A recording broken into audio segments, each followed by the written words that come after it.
Chaque jour, quand vous accédez au système, la première chose, c'est de vérifier si vous avez de nouveaux inquiries. Si vous avez de nouveaux clients qui ont cliqué sur le système là, vous avez un seul clic. C'est le client qui a cliqué en cette date et c'est un seul inquiry qu'il a fait. Ici, vous avez le nombre de clients que vous avez ajoutés sur le système. Si vous voulez vérifier l'inquiry, il faut aller dans Sales et cliquer sur Inquiry. Ici, vous voyez apparaître Request for Code. Request for Code, c'est que quand le client a cliqué sur le système et qu'il a demandé sa cotation. Maintenant, s'il n'a pas encore demandé sa cotation, vous allez sur Inputting, vous cliquez sur Load et là, vous allez avoir apparaître l'inquiry du client, le montant qu'il a effectué pour l'inquiry. Et si vous voulez suivre ce client, il faut cliquer sur Request Tracking. Et quand vous allez sur My Tracking, vous allez voir apparaître ce même client parce que c'est un client potentiel, donc c'est important d'avoir un regard sur ce client. Dans ça, c'est le montant que le client a déjà effectué. Quand vous voyez un client de ce genre, il faut l'appeler pour l'encourager à ajouter des produits parce que là, c'est un potentiel client, mais ce n'est pas encore un client de Lesotho. La deuxième chose, c'est qu'il faut vérifier l'email. Pour cela, vous cliquez directement sur votre nom. Vous cliquez sur Inbox. Là, vous voyez que vous avez 2 emails. Dans ces 2 emails, vous avez travaillé dessus. Vous devez aussi vérifier vos taxes parce que les taxes, ce sont des demandes effectuées. Maintenant, il faut travailler sur les taxes en 1 heure. Comment avoir une commande? La chose la plus importante, c'est de savoir qu'aujourd'hui, c'est le e-commerce. Maintenant, si un client n'a pas une adresse email, il n'a pas de computer, il ne peut pas vérifier notre catalogue en ligne, il ne peut pas acheter chez nous. Dans ce sens, c'est important d'expliquer au client que pour acheter sur Lesotho, il lui faut un computer et de l'Internet. Bien sûr, il aura besoin des connaissances sur l'Autopass pour pouvoir faire des achats sur notre catalogue en ligne. Cependant, il faut expliquer au client que le computer, son email, l'Internet, c'est nécessaire pour pouvoir faire des achats chez nous, chez Lesotho. Quand il aura l'Internet, il aura le computer, il pourra faire ses achats de $5,000 parce que c'est la question qu'on pose au client. La première question, est-ce que le client peut acheter pour un minimum de $5,000? Maintenant, s'il dit oui, ce sera un client potentiel.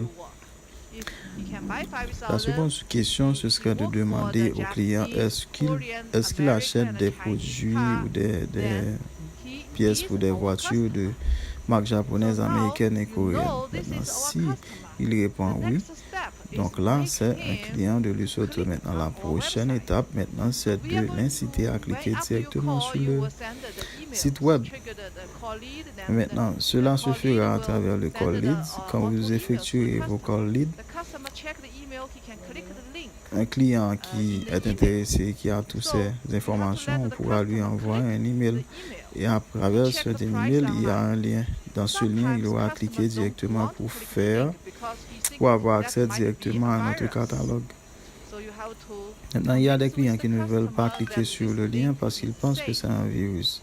C'est à vous de convaincre le client qu'il peut cliquer, que c'est un lien sans problème et qu'il peut cliquer directement sur ce lien pour accéder directement à notre catalogue.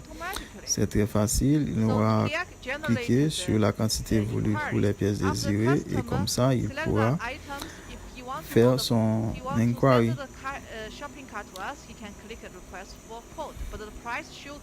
Maintenant, s'il veut nous envoyer la sélection qu'il a effectuée, il clique directement sur Request for Code.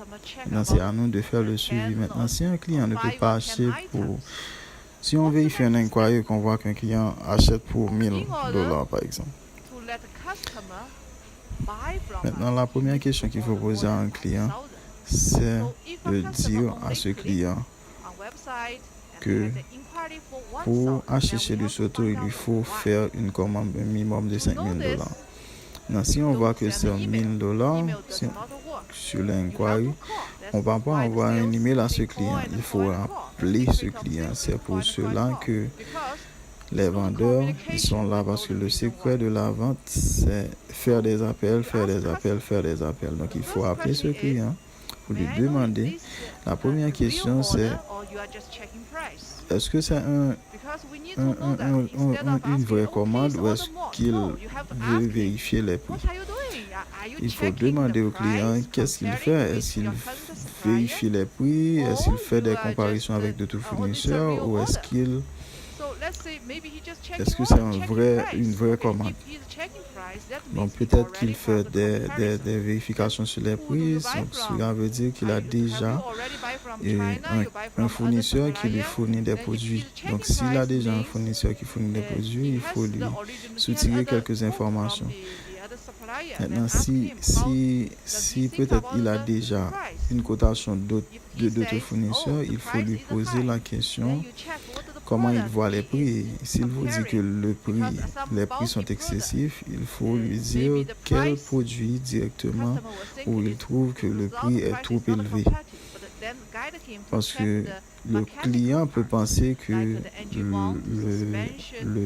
les prix de DeSoto ne sont pas compétitifs. Pour cela, il faudrait que vous connaissiez les prix de DeSoto pour pouvoir informer aux clients que les prix de DeSoto, ce sont des prix de qualité.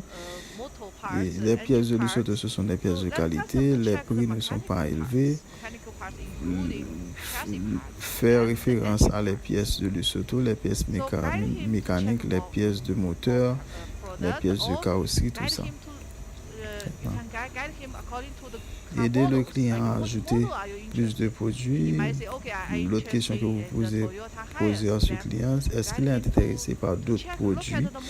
Par quel modèle de voiture pour lesquels il veut trouver des pièces? Et pour pouvoir vérifier aussi des prix. Maintenant, si le client arrive à ajouter des produits pour avoir une commande de $5,000, on fait une vidéoconférence via Google Meet pour ce client pour l'aider à confirmer sa commande.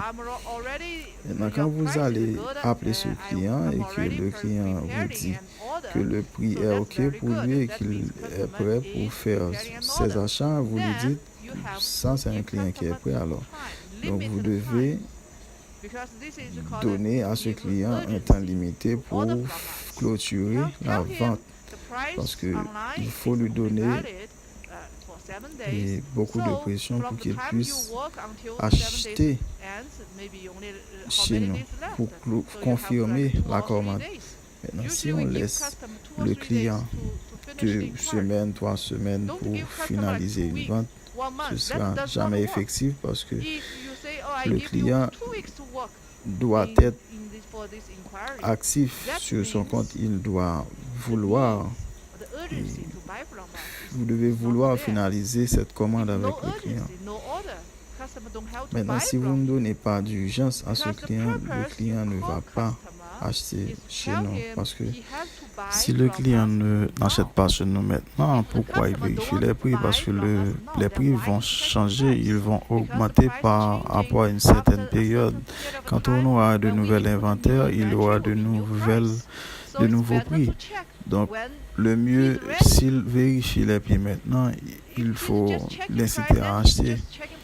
Parce que s'il vérifie les prix pour vérifier les prix, il ne va pas acheter. Donc, il faut inciter le client parce que plusieurs vendeurs, ce qu'ils ont l'habitude de faire, c'est de laisser l'inquiry du client ouvert sans appeler le client pour lui dire le nombre de jours qu'il faudra pour conclure la vente.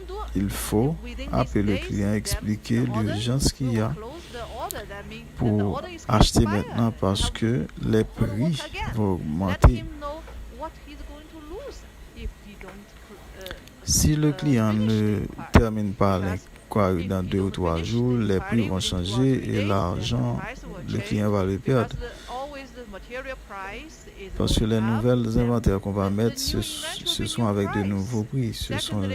Tout augmente. Les prix des conteneurs, les prix du voyage, tout ça augmente. Donc, le mieux, ce serait d'acheter le plus tôt que possible parce que ça n'arrête pas d'augmenter. Tous les mois, les prix augmentent pour tout type de commande. Donc, il faut que les clients qui travaillent avec nous maintenant achètent maintenant parce que les meilleurs prix, c'est maintenant. Parce que l'autre explication qu'il faut donner aux clients, c'est que notre quantité de produits, donc notre quantité de produits est limitée parce qu'il y a on a des clients partout à travers le monde qui font les mêmes choix, les mêmes achats, les mêmes ajouts ou les mêmes produits.